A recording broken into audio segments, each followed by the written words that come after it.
Hey everyone, it's Ashley with Southern Sewing Company. Welcome back to my channel. You are here for part 7 of the beginner quilting series, and we are all finished after this week making our quilt. We've been working together for the past 7 weeks to make a quilt together, and this is the last week, and I am so excited that you're still with me. This week is very important. We are going to talk about number 1, how to square our quilt, number 2, how to bind our quilt. I get a lot of questions on how to bind a quilt, and I'm excited to share with you the method that I find the most effective when binding, especially for beginners. Tag me on Instagram at Southern Sewing Company. Share your creations with me. I would love to see them. I hope you're as excited as I am to get started today. Okay, supplies needed for this week. Number 1 is a square ruler. A square ruler is nice to have when squaring a quilt, particularly in the corners.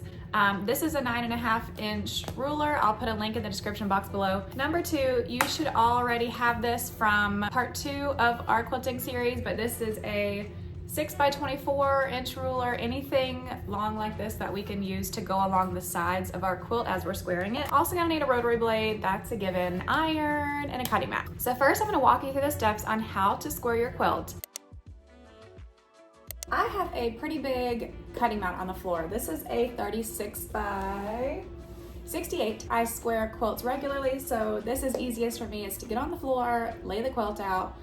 When I was doing it on my sewing table, I found it a little cumbersome to keep trying to rearrange the quilt and it kept slipping off, so I just invested in one of these mats and I use it daily. I'll put a link in the description box for something similar. This is by no means a necessity, so don't put this on the top of your sewing list. If you like the idea of working on the floor, you can take your regular cutting mat, lay it on the floor and just work on top of it. Just be sure to move it as you're moving down your quilt cutting so you don't cut onto your floor, because I may have done that in the past.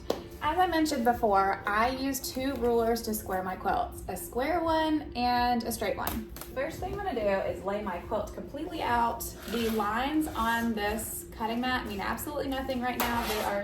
I'm just using the actual cutting mat on the floor. The first thing we're gonna do is take our square ruler and line it up with our corner and cut it out. So I'm gonna zoom in just a second. But basically we're just using our straight 90-degree edge right here to create this 90-degree edge on our quilt. We have our square ruler and we have perfectly lined it up with our corner here. So I'm gonna take my rotary blade and I'm going to cut this corner out completely. The idea with squaring our quilts is we are removing the excess batting and backing, and we're also making our quilt nice and even on all sides so that we can fold it neatly. We are done with our square ruler for just a minute. It's only used on the 4 corners. We're gonna take our long ruler and we're gonna use this down each side of our quilt so we can follow along the edge of this ruler and know that we're gonna create a perfectly straight cut. So down here I have about 7 inches lined up with my raw edge that I just cut. I'm gonna take my rotary blade and follow along my ruler, making sure that I keep a nice straight line. So when I get done cutting, I'm just kind of moving the excess fabric that I just cut. I'm gonna pull my ruler and then I'm just gonna pull my quilt closer to me. So since my cutting mat is bigger, it allows me to make bigger cuts without having to stop. But you kind of get the general idea here. I am gonna line up, so many inches of my straight edge here, and then I'm gonna cut a little bit higher. And if you cut off some of your block here, it's okay. Over the course of the entire quilt, you can't really tell. So the idea is just to make the edges as straight as possible. You might see a lot more, overage or underage here, so just kind of do your best. Once I get to the edge, I like to go ahead and take my square ruler and lay it over my corner again, and go ahead and cut this out so I know that this corner is nice and square, and then I can match my ruler up to here.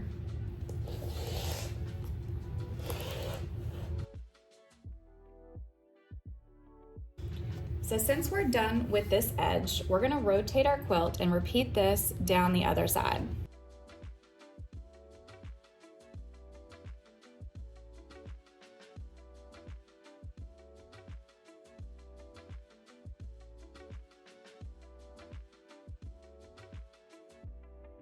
Okay, our quilt is square and we are ready to make some binding. Real quick, let's talk about a not so fun part of quilting, and that's math. If you are wondering how to calculate how much binding you need, go to the description box below, check out this week's blog post. I do give you a mathematical formula for calculating out binding, the number of strips you need and the yardage amount. However, I also am including a link to an online calculator that is free to use that I use all the time. It's much easier than trying to do the math. So all you do, click the link below, type in the width and the length of your quilt, and then how wide you want your binding strips, and then they calculate it for you. Typically speaking, I use 2 1/4 inch binding strips. This is just a personal preference. I see some people use 2 1/2. I like to use 2 1/4, so that's just, like I said, personal preference. I'm using a print fabric to show you how to create the binding, because you need to know which side is up and which side is down. If you're using a solid color fabric, which I plan to do, it doesn't matter which side's up and which side's down because both sides look equally great. We're gonna cut 5 2 1/4 inch strips. Step 2 is we get to sew them together. So I will meet you at the sewing machine. We need to sew together our binding strips at this point. And to do this, we are going to take strip 1, lay it down on a machine, and we're gonna take a second strip, so I'm gonna call this strip 2, and lay it on top, right sides together. So if you notice, strip 1 is right sides facing up. Strip 2, we're gonna put right sides facing down. Instead of going through the trouble of cutting off the selvages, I'm just aligning my fabric so the selvages are past each of the edges. What we need to do now is sew a line from here to here. After you've done this a while, you can definitely eyeball it and you can zoom through this process. If you aren't so confident, take a ruler and draw a line, preferably with a water-soluble pen just to be safe. We're gonna sew these together. If you wanna pin this to make sure it doesn't move, that is also a smart idea.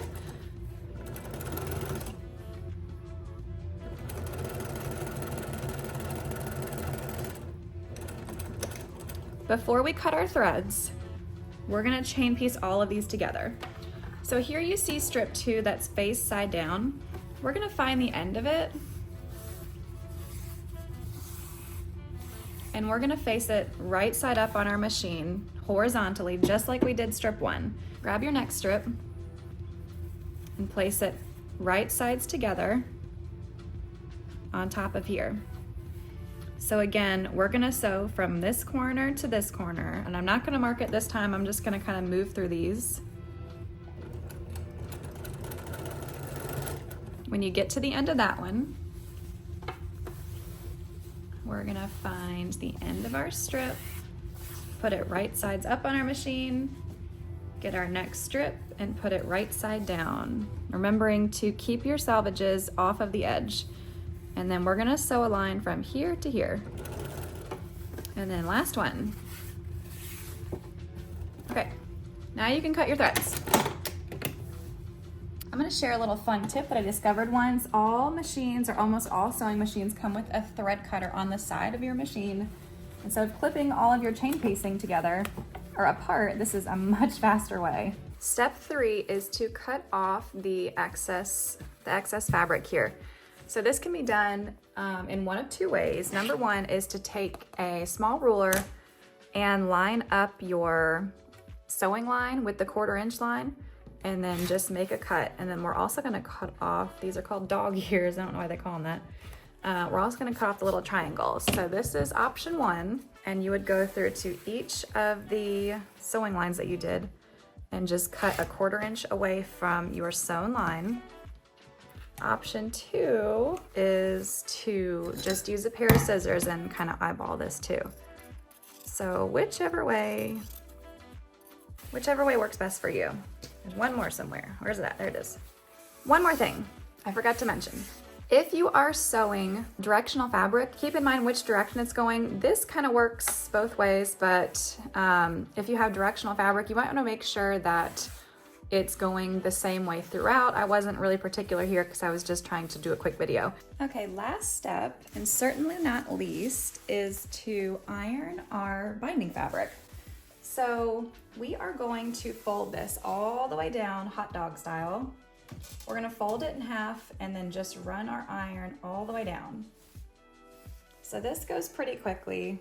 When you get to a seam, we're gonna press those open, and then you're just gonna continue down, folding as usual. So once we get to the end of our binding strip and we have folded all the way up until this point, we are gonna take a pair of scissors and we're gonna cut the selvage off, keeping as straight of a line as you possibly can.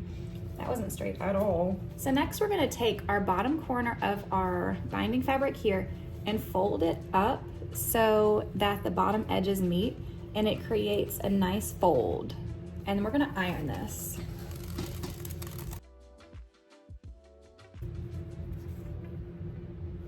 So now we're gonna finish folding and ironing down.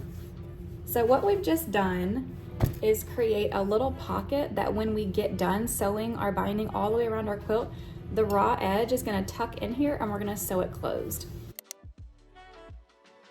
So we're back at the sewing machine now and we are ready to attach our binding to our quilt. This is almost the last stop. We gotta attach it to the back and then we're gonna flip over and then sew it from the front. When you start binding on your quilt, I typically like to pick a side, a long side, and start there, not so close to the corner, probably closer to in the middle of the quilt. We are ready to sew our binding on. I have my stitch length set to about a 2 millimeter, and I have my folded edge down. And the entire time that we are sewing our binding onto the back of our quilt, we're using a 1/4 inch seam allowance. First thing I'm going to do, I'm gonna open up my fold and I'm gonna start sewing. Definitely back stitch as you're getting started. And keeping my binding fold open, I'm going to use my 1/4 inch seam and I'm gonna sew down. So for reference, we wanna be, you know, maybe 3 inches past this fold up here. So I'm gonna keep sewing down. And once you're done, you're gonna lift your needle up, lift your presser foot up, move your quilt over, and then fold your binding back down, and then stick it back under your presser foot, and then continue on sewing using your 1/4 inch seam allowance. So once we approach our corner, as you can see, this is our raw edge, and we're gonna continue sewing until we're a 1/4 inch away from the edge. And this is really important. On my machine right here is a line, and this is the 1/4 inch line. And I know that once my fabric hits this line, it's exactly a 1/4 inch away from our needle. So I'm gonna sew right up to that. Oops, let me get away from, let me put my fold back down. I'm gonna sew right up to that edge. So I'm gonna keep sewing until this edge of my fabric hits this 1/4 inch line. If you don't have this line on your machine, definitely grab some kind of a ruler and just kind of keep it handy. But once we get to this point, we are stopping.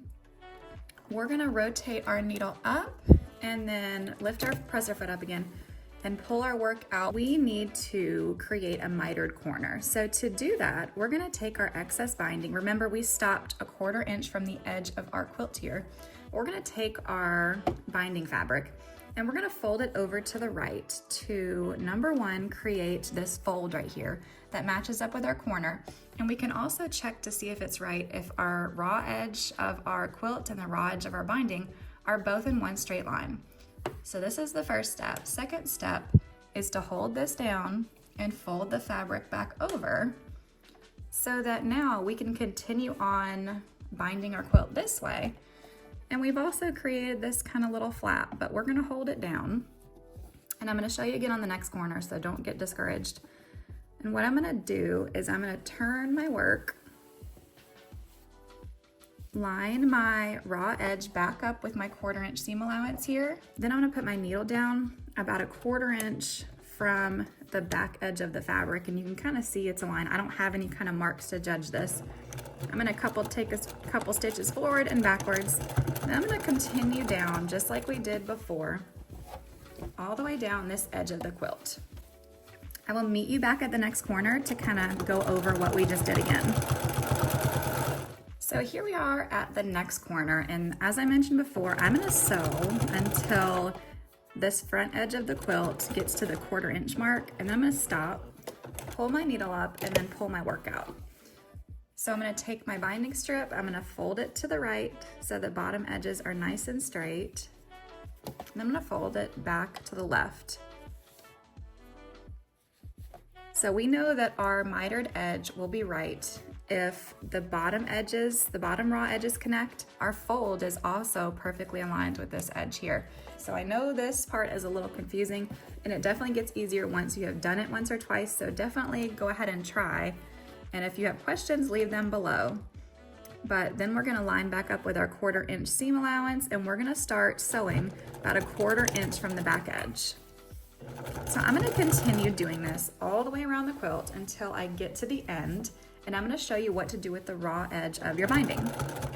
We have made it all the way to the end of our quilt, and we are gonna sew all the way up.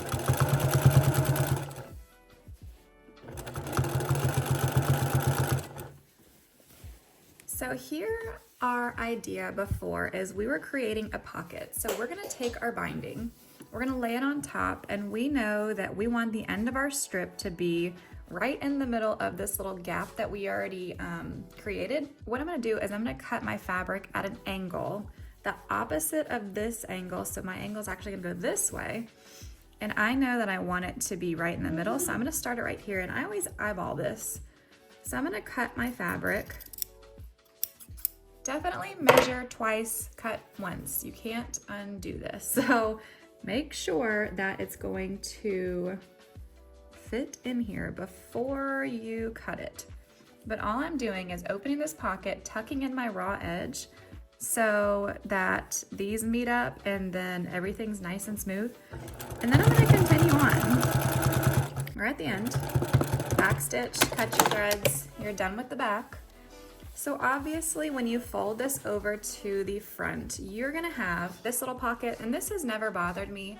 If you would like to learn how to join your binding strip seamlessly, you can do a quick YouTube search, and there are much better teachers than me out there about how to do this. This fold has never bothered me, so this is how I've always done it. We are ready for the last step in our binding process, and that is to fold our binding from the back of the quilt to the front of the quilt. The goal here is to hide all of these raw edges and create a nice, beautiful finish for our whole quilt. Just like we did before, we're gonna pick kind of the middle of the side. We're gonna take the fold of our binding, we're gonna fold it over to the front. So the goal here is not to stretch the binding as far over as you can, because what's gonna happen while we sew, we wanna follow along this folded edge right here. So if we fold it over as far as it'll possibly go, what's gonna happen is if we stitch right here on the back, the stitch is gonna run into the back of our quilt where we have our quilted lines. So the goal here is actually to fold just over our seam that we created on the back. If you like to plan ahead, you can use binding clips and go ahead and clip your whole quilt. I've just gotten in the habit of folding as I go. To get started here, I'm going to kind of get a little bit of a fold started. Just as we started while we were quilting, we're gonna pull our bobbin thread up. And as you can see, I'm using white thread just to kind of match. You can also match your thread to your binding color, and my fold of my binding is just covering up these sewn edges. We want to hide those. So I'm kind of working a little bit ahead of myself, and I'm gonna sew just along this edge.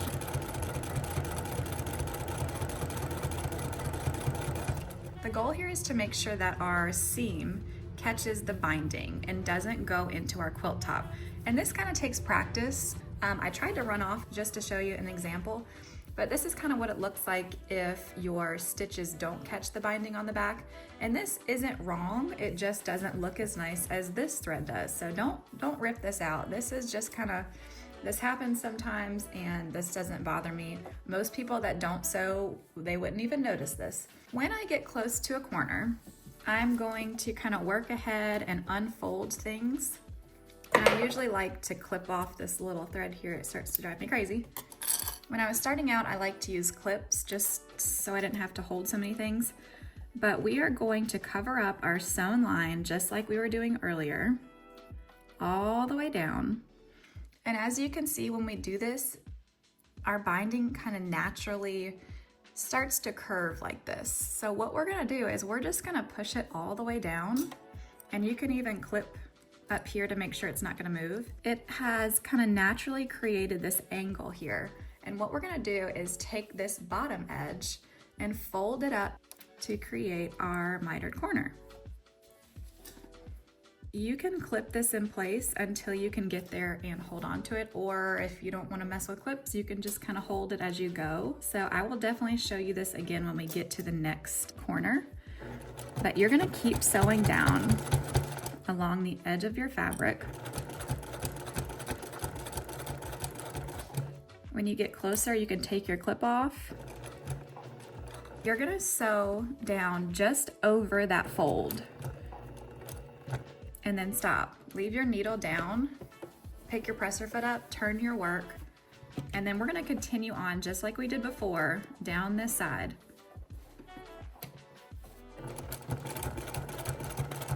Here we are at the next corner, and like I said, I'm gonna clip the extra threads just to get them out of the way. I'm gonna take my binding and go ahead and fold it to the front. And as I use my binding to cover up the threads from the back, it kind of naturally folds down at the bottom. So I'm gonna take this fold and meet it back up to the front. And then clip this in place and then keep on sewing. Made it to the end of our quilt, and as you can see, this is where I began. So I'm just gonna follow along, and I'm gonna try to match up to that, I'm gonna try to match up to that seam as closely as possible, if not right on top of it. I'm gonna do a couple back stitches, come forward, and then we are done. Bam! I can't believe we're finished. Look, okay, so our binding is finished. Here's the view from the back. As you can see, the stitch line goes through from the front into the back. And then here's another view of our mitered corners. Thank you so much for joining me the past 7 weeks. I have been overwhelmed with comments and emails and Instagram messages with all of your thoughts, and I appreciate each one of you so, so much. So thank you for watching and helping be a part of this journey for me. I am so excited to share my love for quilting and sewing with you. So please like and subscribe for more in the future, and I will see you soon.